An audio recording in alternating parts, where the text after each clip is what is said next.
เซอร์ไพรส์ใจเด้อมีแต่เกมไปอาบน้ำคำมากับเบิ้งหนังสือเด้ออ้าวมงกุฎงามแท้ใช่หนึ่งดับพี่ซิมกับไอ้ต้อนหนึ่งกับพานะฮะหยก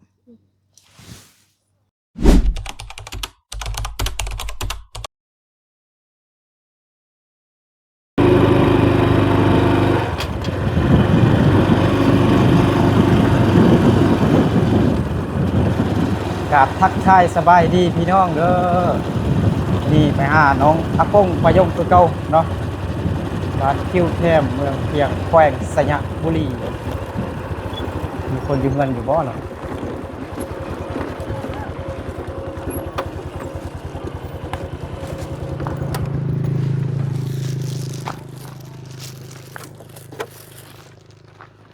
มีคนยืมเงินบ่เอาดอกไม้ไปเซอร์ไพรส์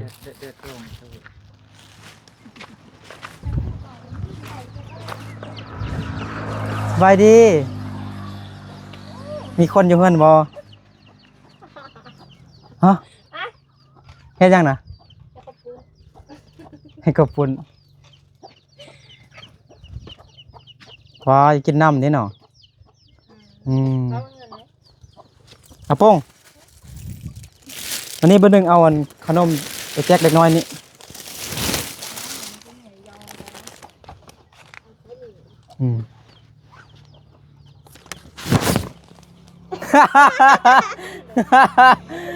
เซอร์ไพรส์ใจเด้อมักบ่มักอ่ะขอบใจเด้อกูบ่าวซื้อให้ได้ป้ามันแปลว่าดอกไม้ป้าเธอดีใจแฮงบ่ดีใจแฮงเลยสบายดีน้องประโยงสบายดีกำลังสิเฮ็ดข้าวปุ้นกินโอ้ยให้ก็เลิกเฮียนบ่เอาติดนิบไม้ให้ก่อนประโยง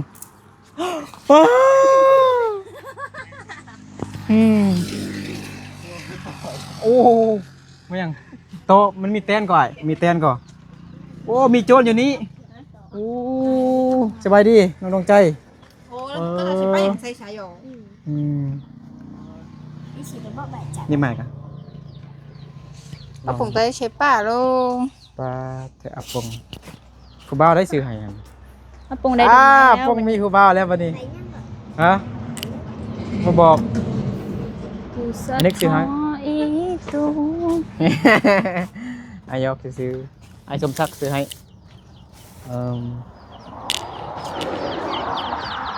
โดยเธอเปิดไฟบังดูน้องอาปงโอ้ยปงใครก็ลูกไฟนะปงเปิดไฟดอกไม้ดูโอ้ยงามบ่ปาเธอแมบอยู่ดินานใส่หูบนำเอ้ยดวงใจเด้อนานปางามเพโอ้มันก้มนอนบ่โอ้ปงก็ปงมาพูดปืนนะปงอาจจะมืดๆจักหน่อยเลยครับปงว่าปงสีก้อนหรอกมันอยู่ตาประยุงกะเยอะจ้าเนื้อลุงลิงกะมันกู้นะน่ะว้ากูจะได้ก่อนแล้วดูฮอนหนึ่งมาเจอตัวของเราเดี๋ยวมันมีปุ๊บมันจีหัวมันจะก็ต้องหนูใช่ไหมเฮ็ดอะไรโอ้ตกอยู่คู่เบิดเนาะกองอยู่คู่มัดmà nó thằng nào chứ mình rồi cũng đã lý giải cái chuyện này hả ai đều chỉ rất muốn lót thêm một cái cái nhang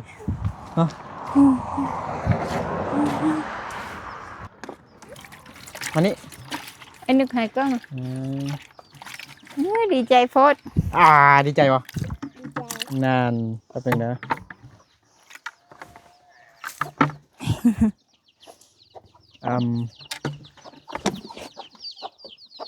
ไอ้สมศักดิ์ซื้อให้เด้อที่ฟังไทยโอ้น้องอาปงนี่เป็นคนฉลาดเว้าเก่งไหนเรียนก็เก่งว่าซั่นเพิ่นก็ซื้อช่อดอกไม้ให้น้องอาปงจ้ามื้อนี้โชคดีทั้งเอ้ยและน้องเนาะบัดไอ้นึกบ่ได้ซ้ำเอ้ยลี่ก็บ่ได้เอ้ยลี่ก็บ่ได้ดอกไม้ซ้ำฮะก็ดอกไม้น้อยๆสิเด้10,000สิแต่ของน้องอาปงโอ้แพงไหนมักบ่สีอ่อนงามเนาะตั้งใจเรียนเด้อเฮ็ดกินน้ำเอ้ยบ่เฮ็ดแนวใดเนี่ยต้องดูมันขยันเด้อบ่ฮู้Ông cái cú đó là vô chan ra มื้อนี้ก็ไอ้นึกก็สิได้กินข้าวปุ้นสิมื้อน้องพะยงแล้ว Kinh mẹ กินแม่บ่แม่นกินข้าวปุ้นสำกินแม่หันหน้ามาพี่ฮะเบิ่งน้องเฮ็ดแนวใดฮะให้ FC เพิ่นเบิ่งดูเฮ็ดแนวใดนั่น Si tâm kín ตำกินบ่ Rồi อันนี้ต้องขั้นตอนการล้างก่อนเนาะ Rồi กินกับเขาบ่ ฮะ กับเขา Thôi กินกับเขาเนาะ rồi เห็นบ่ Nên เวียกอาปงเฮ็ดหยังอาปง Bụng có qua chi nè น้องเฮ็ดหยังน้องฮะบ่เฮ็ดบ่มีหยังเฮ็ดแล้วบ่เกลือไก่แล้วบ่โอ้บ่มีหยังเฮ็ดแล้วเนาะมีแต่เก็บไปอาบน้ำข้ามมาก็เบิ่งหนังสือเด้อ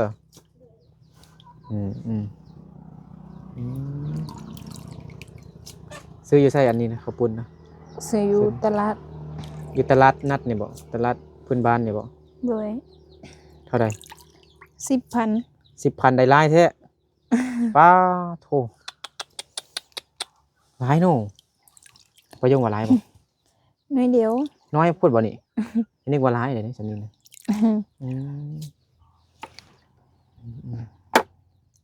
พอดีไอ้นึกยังบ่ทันกินข้าวเถอะอยากเข้าอยู่ Kinh เข้าใน nằm ห้อง cắn อยู่ออกĂn ra bớt chỉ tao cho nó มื้อนี้ก็บ่นึกก็ว่าสิบ่ได้มาแล้ว แต่ยานมันก็ไกลวันที่14กุมภาพันธ์วันแห่งความรักมันไกลแล้วแต่ว่าวันนี้ก็วันที่16แม่นบ่ Men วันที่16ไกลมา2มื้อแล้ว Bông mới chỉ đi trong đồ bật chưa ก็เลยรีบเอาดอกไม้มาให้อาปง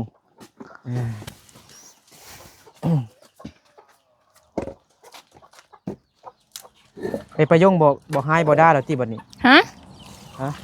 ประยงอาปงไอ้ประยงบ่ด่าแล้วบ่ให้นึงอาปงเฮ็ดเวียกนี่แม่นนึงบ่แม่นบ่บอกแล้วบ่ให้แล้วติคิดกันไอ้นึกสิบ่มานะไอ้นึกกะยานคือกันเด้ไอ้นึกกะยานประยงดาวเนาะ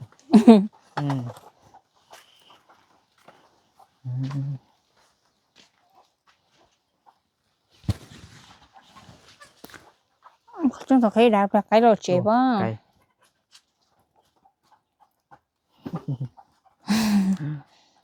คือไอ้ลาไปยังแล้ว Bên ไอ้ลาไป lín ยังแล้วฮะ Bên lín ไปลิ้นอยู่ไสลิ้นผู้สาวบ่ Bố bên lín mình mua เพิ่นหมู่บ่ Rồi อ๋อไอ้ลาคือบ่ไปนำพ่อซั่นน่ะ Há bày mà đây xong sắp mười này là ไอ้ลาบ่กลับไปอีกบ่ Bố hủ บ่ฮู้บ่ฮู้เป็นหยังบ่ได้อาบน้ำเท่าใดเนาะ Bố ไปอาบน้ำช้างก่อนบ่ Rồi อ๋อ Ông sao Cái là thì biết là trong cả hậu cá lỗ Cái là thì cho em biết nhiều nó trong cả hậu cá อาปงมันชื่อใจติเห็นบ่มี2ชื่อติ Rồi ชื่อเจ้าทรงอยู่ Rồi น้องใจทรงมานี่คันเฮาอันอาปงเฮ็ดเป็นอยู่บ่ Tên bố xếp เป็นแต่บ่แซ่บ น้องอาปงเอาตังค์มาให้บ่นึกขอบใจเด้ออืม ก็จะเอาตอมใช้ละร้อยละเบรอเฉย น้องดวงใจได้เฮ็ดเป็นบ่น้องดวงใจได้เฮ็ดเป็นบ่เฮ็ดข้าวปุ้นเป็นอยู่บ่ตำข้าวปุ้นเป็นบ่เป็นแซ่บที่สุดเป็นบ่ อ่า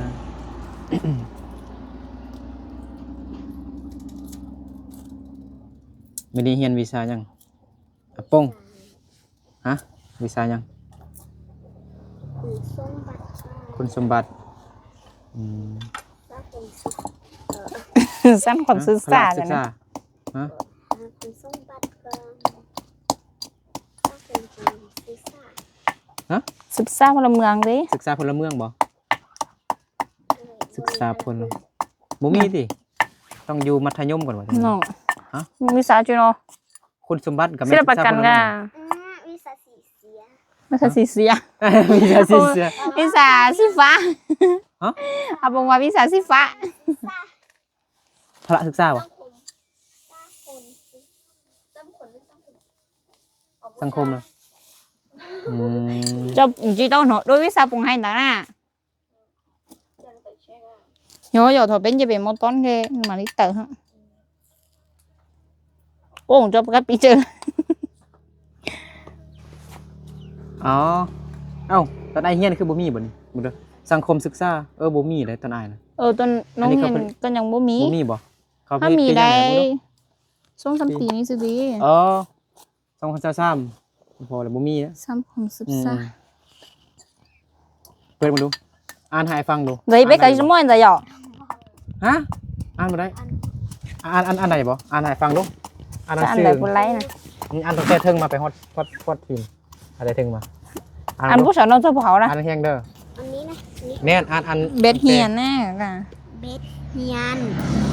อ่านต่อไป ซาคุณซื้อซา อ่านต่อไป bột đáy đó คนนี้อันนี้ อันนี้ขาดโรงเรียนลายอันนี้กูว่าบ่ให้ขาดโรงเรียนลาย คนนี้เด็ก สั้น ซันปะทมซื้อซา ศึกษา ปีที่ห้า ต่อไปเฮียบเฮียง ยักษ์เฮียน โดย โดย รัด ลักดาววัน อัดมือแรงจังอ่านเอาเม่นก่อน mất Được. chèm อ่านเด้อมื้อหน้า nó mà ไอ้บอกให้อ่านต้องอ่านให้ได้เด้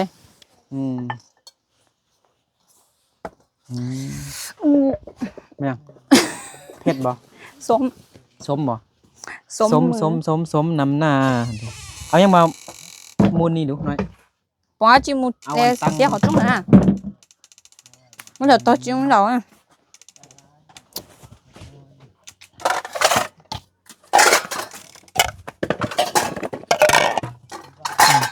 เอ้ย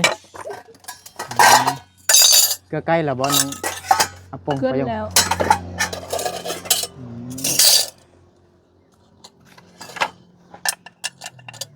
ออกเดินทางมาตั้งไกลแสนไกลใบหัวหน้าดวงใจซีมมันก่อนรสชาติเป็นยังไงหัวหน้าดวงใจซีมมั้ง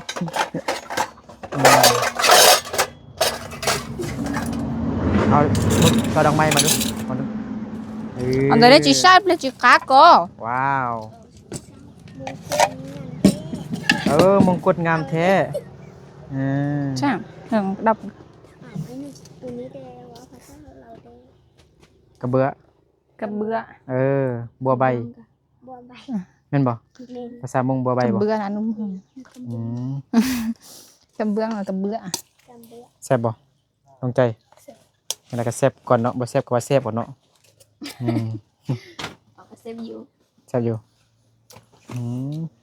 อาปงดีใจแฮงได้ดอกไม้ยังได้เงินอีกได้จังหน่อย เฮ้ยแต่ยงเจ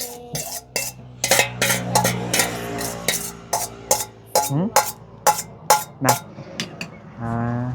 ตั้งกันกับของไว้ประยงเนาะ ไก่ไก่ ปุ่งแล้วตัวไก่ก็ฮะ อืมสุขสันต์วันวาเลนไทน์เด้อน้องปายงอาปง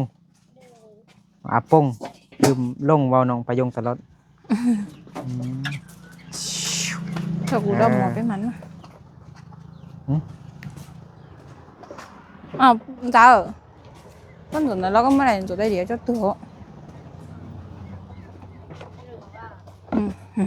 ให้เอาขนมมาดู เชียร์ท่าตาป้าอยู่เจ้าเกี่ยวกับก็แม่ล่ะว้าว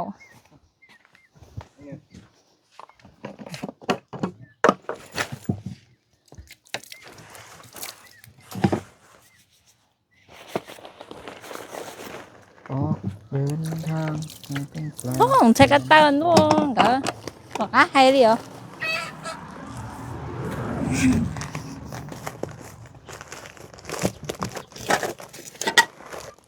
ตรงนี้เราจะเราตั้งกันเราไปยังน้ำหมอ อาปง ông mà giờ ô chui đâu đuôi luôn อาปงตั้งใจเฮียนอีกเด้อเอา quay của mồm lẩu còn một chua đã non giờ cha khi nói cho mồm lẩu còn một chua เด้อเอ้ยอืม xéo nếu muốn sụt chua ให้เอ้ยดวงใจเด้เอา mà thật sự áo nét không sụt chua món nó khá lò ใจเด้อ เด้ người trước อ đấy à มานั่งกินข้าวดวงใจ bữa ai làm mà kín mày bông là cái ดวงใจเอิ้นกูบ่าวกินน้ำเลย bữa cha không mó เอาไปยงอาปงนี่ขนมมันเอาขอบใจ cha xá có cái thôi gì thế nữa? là nên cái món nó món chưa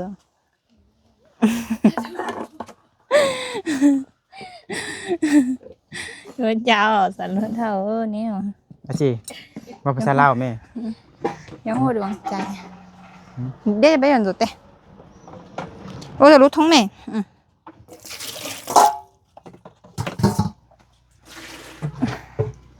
ô kín ฮะ nè กินเอานั่ง chỗ đâu มันแต่เศษอีหลี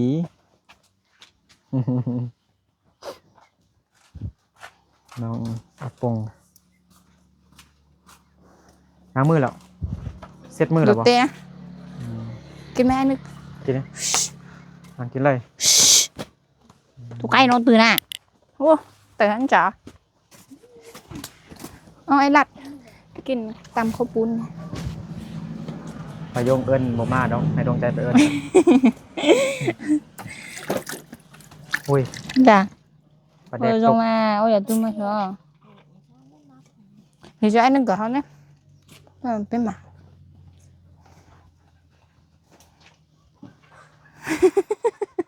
anh nói gì em đây เอาบ่กินข้าวซ้ำกินน้ำอัดลมก่อน áo kín mấy นะกินข้าวก่อน này nè chảnh rồi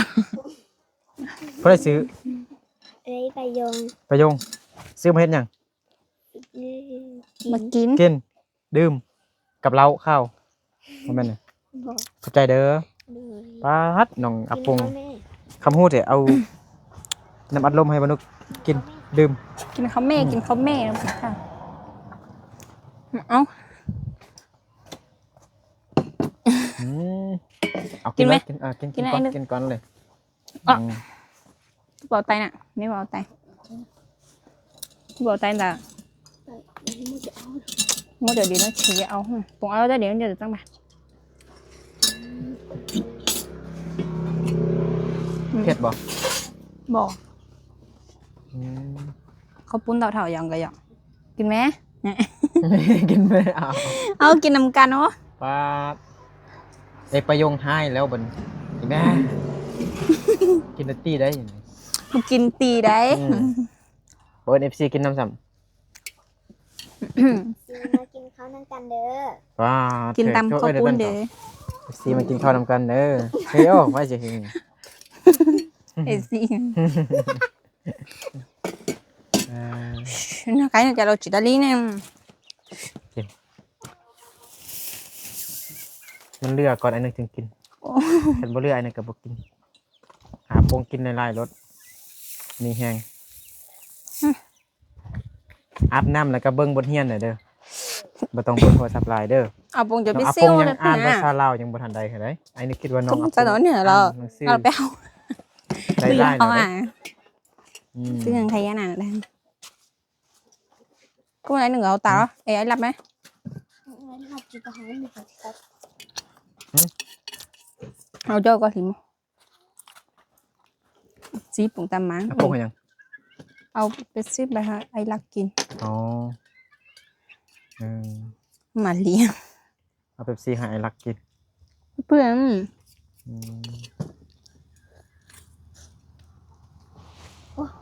ยาตาโต๊ะจังหรือไม่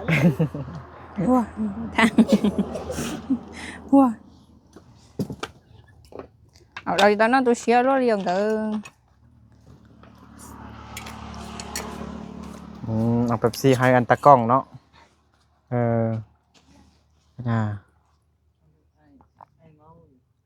ไม่เมาอยู่ อย่าเนาะ เอเตียนก็เบียนในที่เขา เข้าใจไหม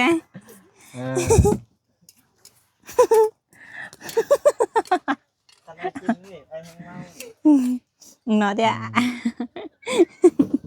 ไอ้รักยังเมาอยู่เอากิน เอาแต่เราเจ้าน้อง ปิ้งไก่กินบ่เฮาบ่โอ้ย เดี๋ยวเดี๋ยว เราปลาละอะไรที่นั่นอย่าไกลเย็น นั่งบ่ภาษาลาวโอ้อันภาษาลาวบ่ได้เลย มึงว้าวนะ ไม่ยังก็ฮะมาเอาปงก่อนยัง บ่ฮู้ว้าว บ่ฮู้เว้าก็เว้าอยู่ตอนนี้นี่ดิ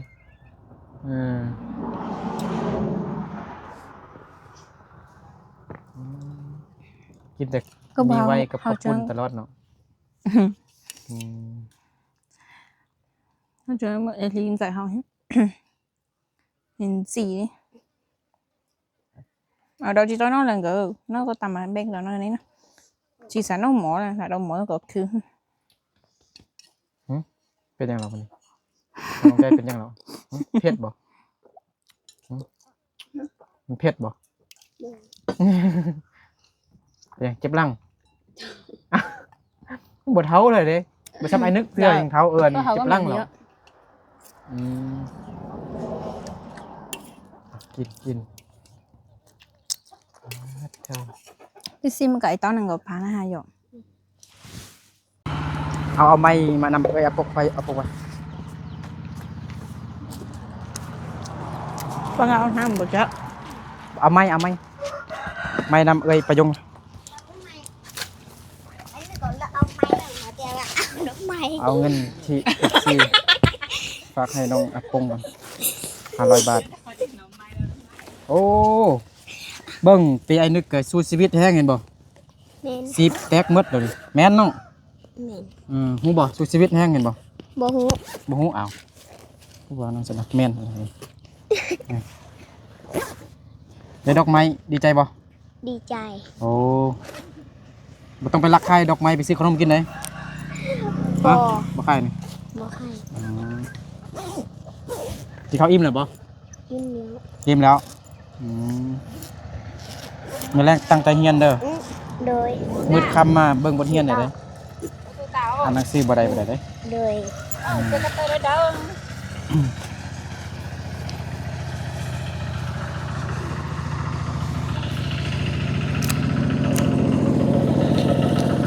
เงินที่เหลือซื้อดอกไม้หั่นนี่น้องว่าจักเส้นฮู้บ่ เส้นหา เส้นหาเส้นหากันก็ที่เหลืออ้ายก็เอาเนาะ โดย ทำมาเหลือเนาะน้องว่าเส้นหาว่าซั่น สองเส้นหา เจ้าเส้นหา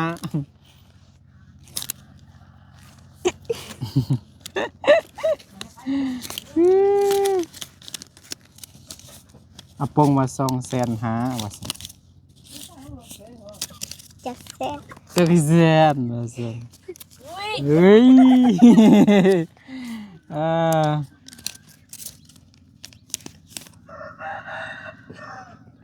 ดีใจเอา ขอบใจ ดีใจนับรูปมันจักเส้น 3 เซนฮะ 3 เส้นฮะ ด้วย 500 บาทไอ้สมศักดิ์เด้อ ด้วย ดอกไม้เห็นไอ้สมศักดิ์ซื้อให้ FC ฝั่งไทยเงินในกระคองไอ้สมศักดิ์เด้อ500 บาท3 เส้นหา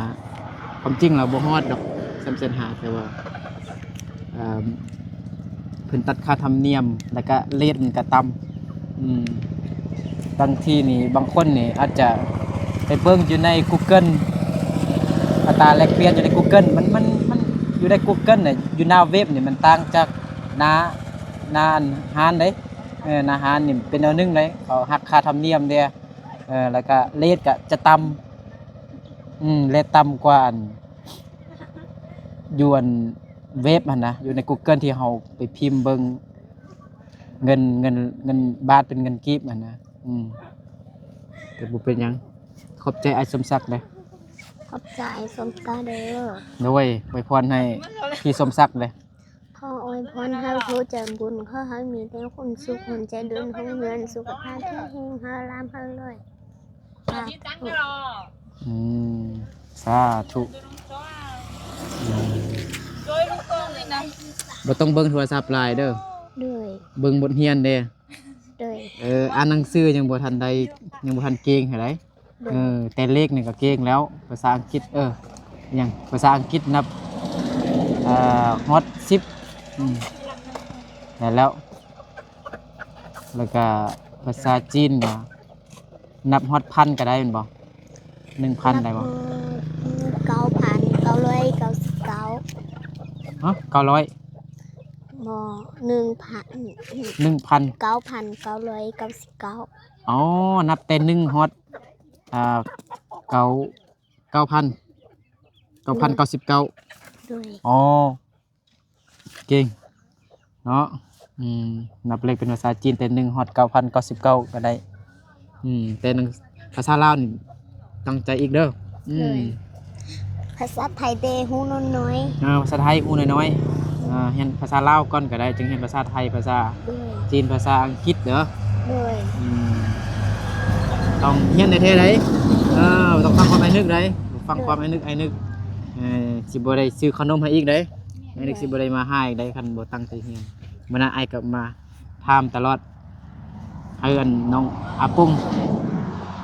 อ่านหนังสือเบิ่ง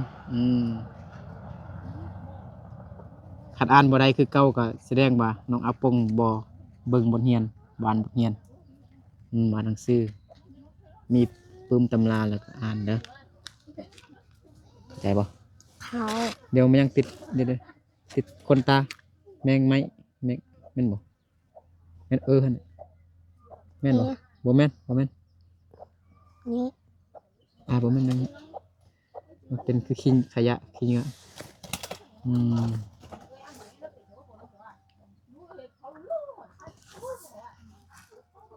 อันแรกกลับก่อนนะ ด้วย ตั้งใจเรียน ด้วย ซื่อๆเด้อกินฮอดพ่อแม่บ่ ที่ฮอด พ่อแม่น้องไปยงก็ยังบ่ทันได้กลับบ้านเด้อเนาะยังไปรับจ้างอยู่โคตรเก่งพี่น้องเนาะ